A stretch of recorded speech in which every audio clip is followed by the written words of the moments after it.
All right, y'all, I got a couple of fun what if curse techniques to dive into today that were sent in to me by some of y'all, starting with a what if Nobara had had the chance to develop and maybe was on par with some of the other heavy hitters in the verse. All right, so first of all, shout out to JC who sent me in this Nobara concept, and essentially what I'm going to do here is I'm going to read what JC sent me, and then after we go through the entire idea, then I will address it. So to kick things off, JC again said this is his idea for Nobara to basically put her on par with Yuji and Megami, who both had the benefit of Suguna's special grade cursed energy boosting them, right? So how might we get her to a reasonable level as well? So he says that she would double down on the basics, basically becoming a master of barrier techniques, which for her would be interesting because maybe she would be able to imbue the barrier techniques into her nails. And JC doesn't say this, but the way I'm equating this is kind of like what we saw Mekamaru do with his simple domain missiles in the mech. So yeah, I think that's a really cool idea. But he says maybe she would be able to imbue the nails with different barrier techniques and maybe even different rule sets imbued within the barriers of those.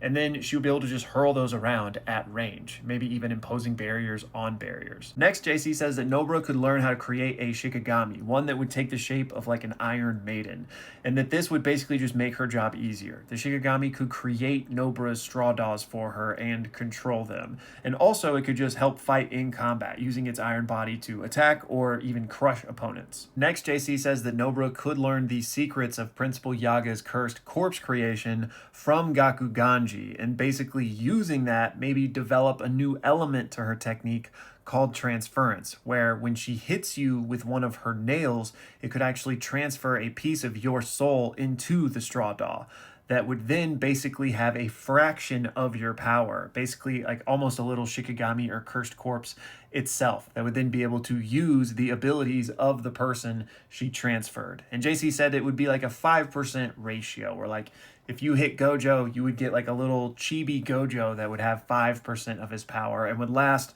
for 5% of however his lifespan was, I think is how he's explaining it here. So if Gojo got hit when he was 30-year-old, the cursed corpse would last for 5% of that time, or until it was killed in battle, which it can be killed in battle as well.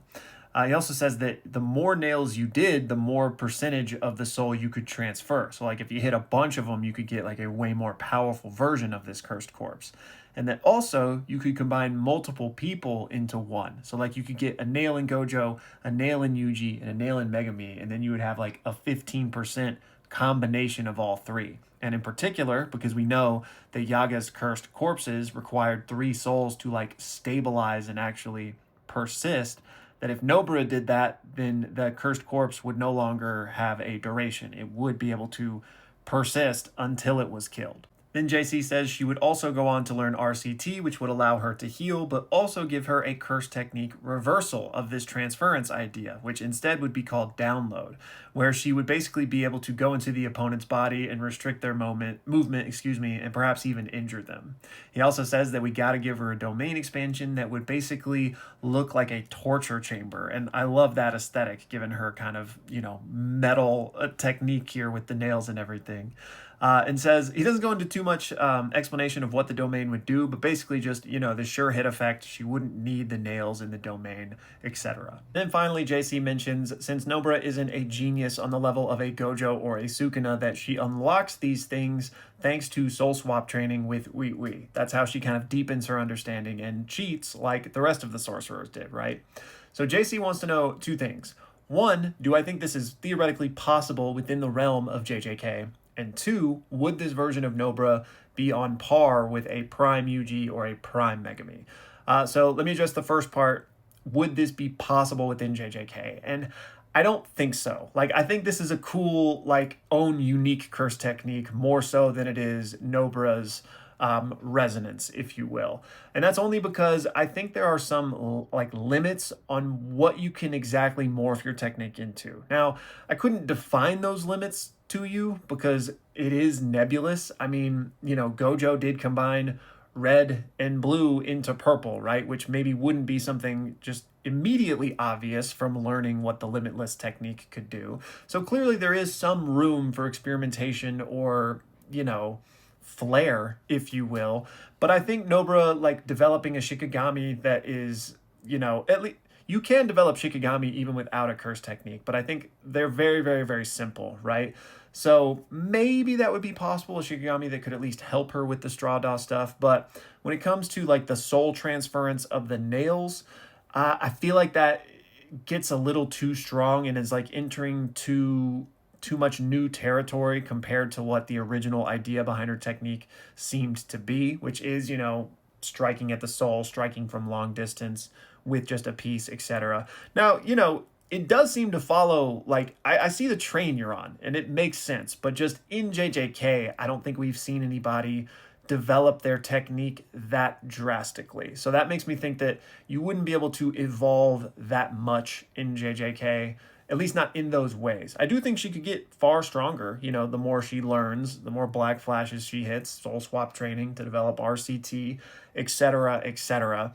But I just don't know if this explicitly would be things she'd be able to gain. Honestly, no disrespect to Nobara, but I think she's what's holding us back here, because I love the concept of these ideas that a sorcerer that could kind of manipulate the soul and transfer pieces of it to Shikigami or to a cursed corpse in order to pilot little chibi versions of those abilities. Like, I think that's an awesome concept. It doesn't, I think it's too strong to just give that to Nobara on top of what she already does. But if that element was just its own curse technique, I think you could have a lot of fun with that. Then for your second question of would this theoretical Nobara be on par with a Prime Yuji and Megami, she'd be up there. I don't know if I could quite give her that level because, and again, depending on what we mean by prime, but like end of series Yuji, full potential Yuji is like a god, and Megami very likely is as well, depending on what exactly we want to give him. Like, are we giving him Shrine as well?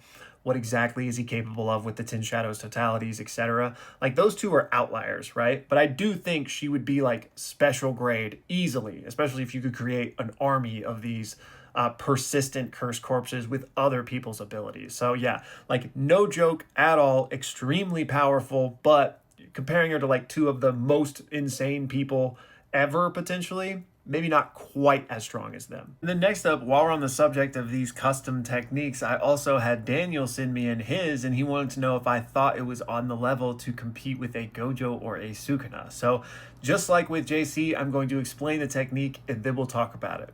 So Daniel said that this would be called Covenant's Link, and he sent me this awesome image. So I don't know if this is from something or you made this, but this is dope. But let me just read what he said now. So he said, the simple explanation is that Covenant's Link allows the user to spiritually kill someone and then choose to bind them. Once bound, that person becomes one of the user's soldiers, not to fight, but to serve as a source of cursed energy. These soldiers serve three main purposes. One, the user can draw cursed energy from them like batteries. Two, they can suffer the consequences if a user ever breaks a binding vow made with someone else, and he said that's the most important one. And three, after a binding vow has been broken, the soldier is no longer usable. Next, Daniel hit me with the domain expansion for this, which would be called Bindless Vow, and I chose this picture, you'll see why.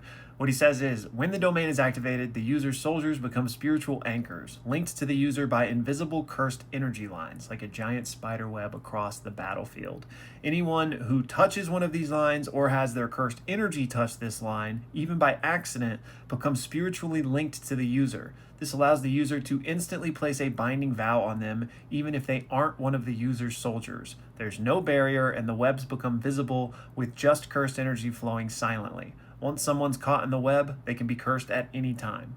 And then finally, in addition to this, there are chants that are a part of this ability, and I think there's 4 or 5 different ones, and each one you successfully complete, almost like chanting, for a normal technique, will increase your stats, making you more durable, making you stronger, making you faster, and if you are able to do all of the chants, basically you get all of the buffs and your stats are just doubled. I think this is an insanely cool concept, and even without the chants, obviously increasing your stats in those ways is great, but like the binding vow and the soldier aspect I think is really cool, and I do think you could compete with Gojo and Sukuna there. I mean, we know Sukuna, the king of binding vows, what he was able to do with them, and if you imagine a world where you can make binding vows without fear of the consequence, GG. I think that's just the ultimate cheat code. So if you could have an army of soldiers and make the most broken binding vows with no fear of the consequences that come from breaking them, I think you could beat anyone. Anyways, that's going to do it for this one. These were some really fun ideas. So thank you guys and thanks for watching.